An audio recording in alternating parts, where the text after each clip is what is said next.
जय श्री राम भक्तों। बैसाख के महीने में या फिर आम दिन में हमें पूजा में किन किन बातों का ध्यान रखना चाहिए, आज हम इस बात के बारे में चर्चा करेंगे। साथ में ताली बजा करके भगवान के कीर्तन करने से हमारे जीवन में क्या क्या प्रभाव पड़ता है, इस चीज़ के बारे में भी आज हम जानेंगे। बोलिए विष्णु भगवान की जय, बैसाख मास की जय।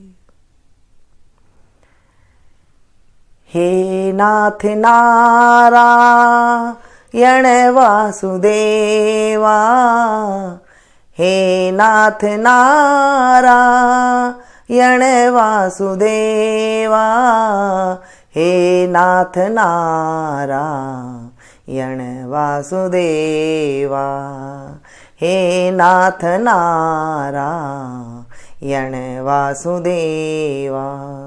श्री कृष्ण गोविंद हरि मुरारी, श्री कृष्ण गोविंद हरि मुरारी। हे नाथ नारायण वासुदेवा, हे नाथ नारायण वासुदेवा, हे नाथ नारायण वासुदेवा, हे नाथ नारायण वासुदेवा, हे नाथ नारायण वासुदेवा। गोविंद गोविंद मोहन प्यारे, गोविंद गोविंद मोहन प्यारे, हे नाथ नारायण वासुदेवा, हे नाथ नारायण वासुदेवा। बोले विष्णु भगवान की जय। रात को जब हम सोने जाते हैं तब आपको ताली बजा करके भगवान का नाम का उच्चारण करना चाहिए। अगर आपको शर्म आती है तो दरवाजे की आप कुंडी लगा दीजिए, फिर आपका जैसा मन करे ऊपर हाथ करके या फिर ताली बजा करके, जैसे हो ताली बजा करके भगवान का स्मरण करना चाहिए। हमारे शास्त्रों में कहा गया है, हमारे संतों ने कहा है कि जिस घर में बजती है ताली वहां कोई न रहे खाली। तो इसलिए ताली बजा करके हमें संकीर्तन करना चाहिए। इससे क्या होता है?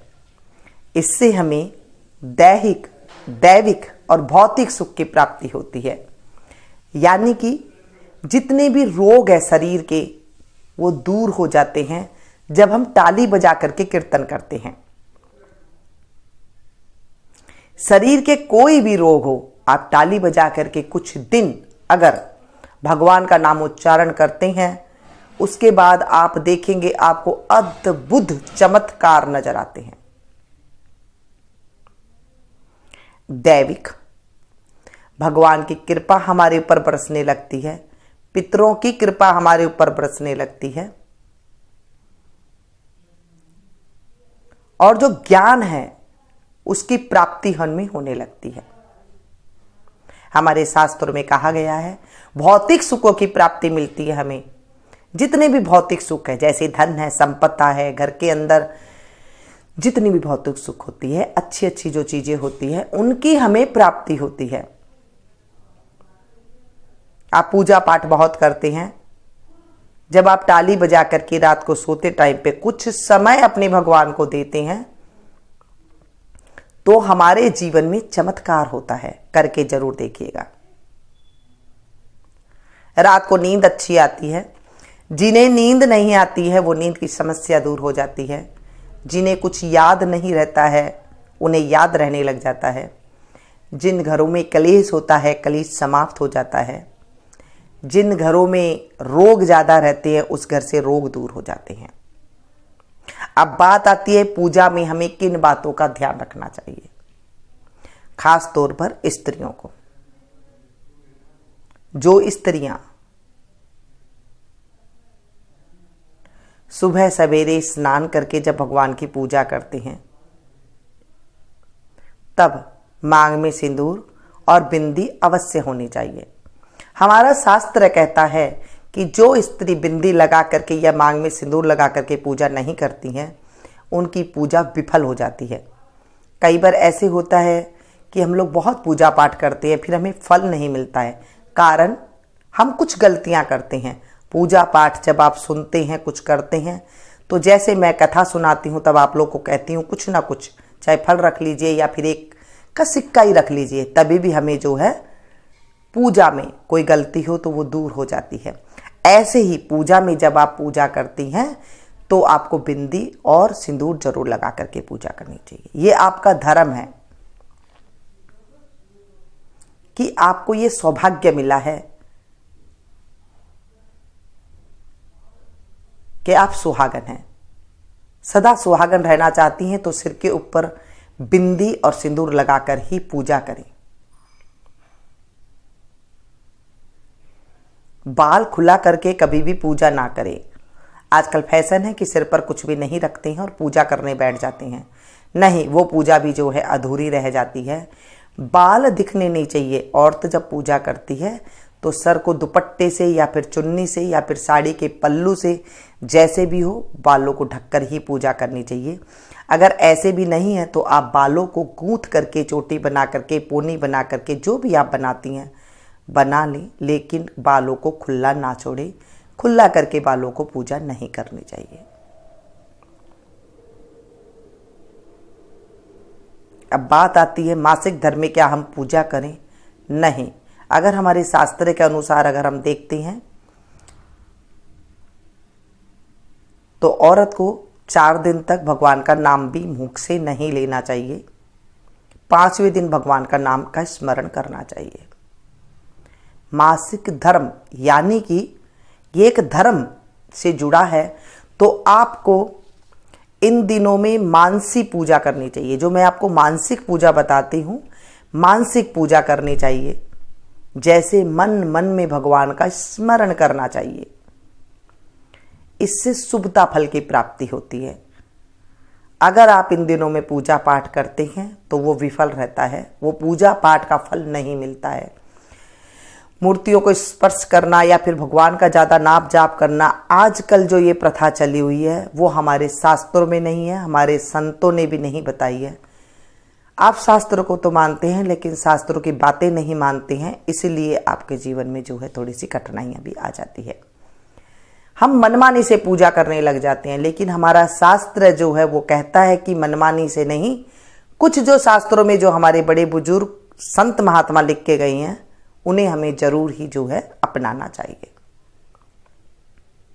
अब बात भी आती है कि जो साध्वी स्त्रियां हैं उन्हें कैसे पूजा पाठ करनी चाहिए, उन्हें क्या सिंदूर का कुमकुम का तिलक लगाना चाहिए।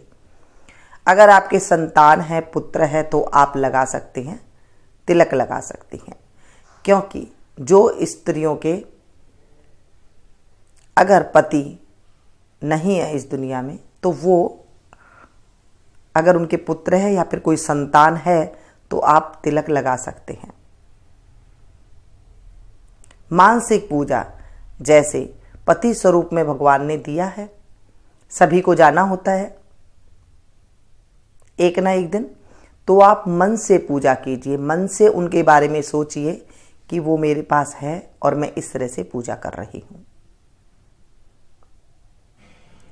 अब बात आती है शालिग्राम जी की और शिवलिंग की।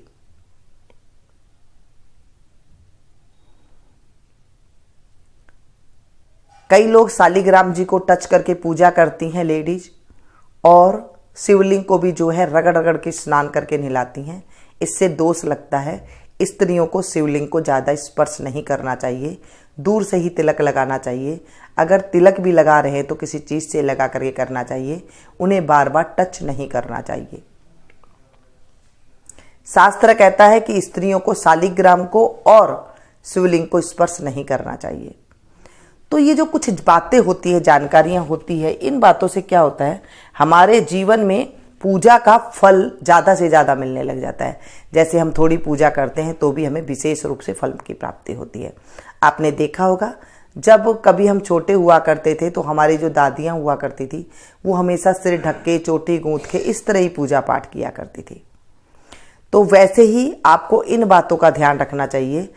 मन से पूजा, मानसिक पूजा जो है सबसे ज़्यादा है।